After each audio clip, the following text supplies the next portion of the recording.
Bonjour, bienvenue dans cette nouvelle vidéo. Aujourd'hui, je vais vous expliquer les démarches administratives pour acheter une moto en Colombie. Il faut savoir que si vous désirez voyager en Amérique du Sud, vous avez que deux options.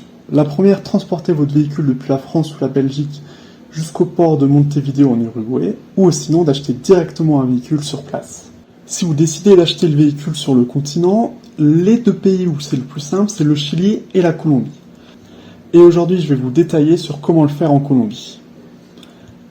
La vidéo se divisera en 4 étapes. La première étape, c'est de s'enregistrer au registre national du transit et obtenir votre numéro RUNT. La deuxième partie détaillera les différentes motos disponibles en Colombie. La troisième étape détaillera comment acheter une moto d'occasion. Et la dernière étape détaillera comment acheter une moto neuve.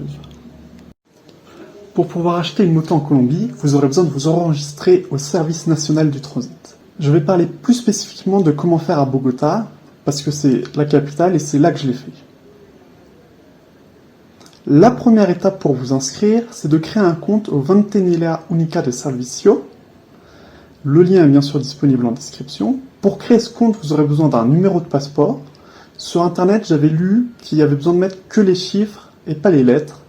Et bien sachez que ça m'a causé tort et qu'ils ont dû me recréer un compte sur place avec les lettres et que du coup j'ai perdu 1 heure à cause de ça. Donc moi, je vous conseillerais de mettre les lettres et les chiffres de votre numéro de passeport. Vous aurez également besoin d'une adresse mail, d'un numéro de téléphone local. Ils n'acceptent pas le +33, ils n'aiment pas.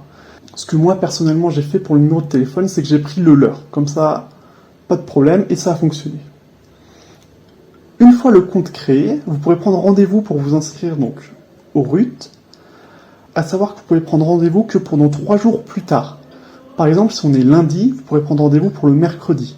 Mardi, vous pourrez prendre rendez-vous pour le jeudi, et ainsi de suite. Une fois le rendez-vous pris, vous recevez une confirmation par mail et vous n'aurez plus qu'à vous y rendre. Lors de ce rendez-vous, ils m'ont demandé une adresse en Colombie, sans justificatif, donc vous pouvez mettre l'adresse de votre hôtel par exemple, un numéro de téléphone local, mon groupe sanguin, ils prennent une photo de vous et prennent une empreinte digitale de vos doigts. À la fin de ce rendez-vous, vous êtes donc inscrit au registre national du transit et vous pourrez facilement acheter un véhicule. Maintenant, nous allons parler de la gamme de motos disponibles en Colombie. Alors, il faut savoir que les grosses cylindrées, donc au-dessus de 500 cm3, sont assez rares et coûtent plus cher qu'en France. Donc si c'est ce type de cylindrée que vous visez, renseignez-vous bien sur est-ce qu'il ne vaut pas mieux l'acheter en France et la faire venir par bateau en Colombie ou en Uruguay, ça peut vous revenir moins cher. Si vous visez une petite cylindrée, sachez qu'il y en a plein de différentes. On retrouve toutes les marques que vous pouvez connaître en Europe, comme Honda, Suzuki, Yamaha, Royal Enfield, qui sont disponibles. Il y a également des marques qu'on ne connaît pas en Europe. Je pense notamment à Hero, qui est une marque de moto, qui est une sous-filiale de Honda, qui est disponible en Amérique du Sud, en Amérique centrale, et en Asie de mémoire.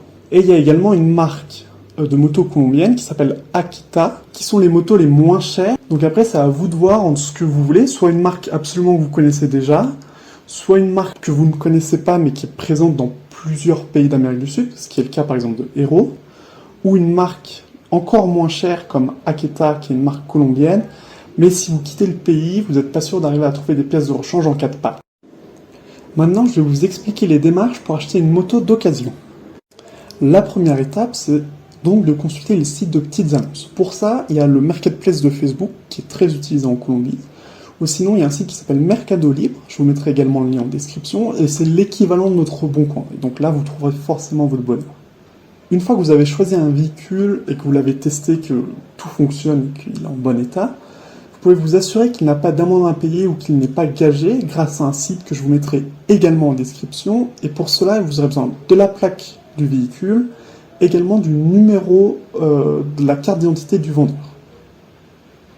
Une fois que vous avez trouvé la petite pépite et que vous vous êtes assuré qu'elle n'a pas d'amende à payer, vous devrez vous rendre avec le vendeur au service du transit pour effectuer les démarches administratives pour faire le transfert de plaque de la carte grise. Et pour ces démarches, il est possible de mandater quelqu'un pour effectuer à votre place cette démarche. En général, les frais de cette personne se divisent en deux entre vous et l'acheteur. Maintenant, je vais vous parler de ma propre expérience qui a été d'acheter une moto neuve.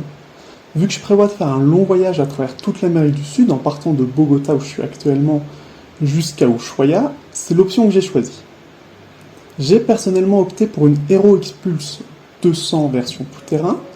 J'ai choisi cette marque car elle est implantée dans tous les pays que je souhaite visiter. Je suis allé au concessionnaire Hero le plus proche pour l'acheter. Ils m'ont demandé comme document mon passeport, mon permis de conduire, ma carte nationale d'identité française. Je ne comprends pas pourquoi, parce qu'il y a les mêmes infos que sur mon passeport. Si j'avais un visa, et bien sûr mon numéro RUT que j'ai obtenu juste avant. Avec tous ces documents, le concessionnaire s'est occupé de toutes les démarches administratives. J'ai pu récupérer la moto en 4 jours seulement, ce que je trouve plutôt bien. Pour information, quand vous achetez une moto neuve, ils incluent dans le prix 1 an d'assurance et vous ne pouvez pas diminuer. Donc, si vous restez qu'un mois en Colombie, vous ne pouvez pas payer qu'un mois d'assurance. Vous êtes obligé de payer l'année complète. Mais ce n'est pas très très cher. Point aussi également à noter, sachez que la moto elle a été commandée en noir et rouge et que 2 jours après, quand j'ai reçu le contrat d'assurance, je me suis rendu compte qu'en fait elle serait noire et bleue. Et le lendemain, le concessionnaire m'appelait pour me prévenir que finalement elle ne serait pas noire et rouge, mais bien noir et bleu. Donc voilà, sachez que vous achetez une moto avec une couleur et que vous pouvez en recevoir la même moto mais d'une couleur différente. Cette vidéo touche à sa fin, j'espère vous avoir aidé si vous comptiez acheter un véhicule en Colombie. Vous pouvez suivre mon voyage sur YouTube mais également sur Instagram. A bientôt pour d'autres vidéos.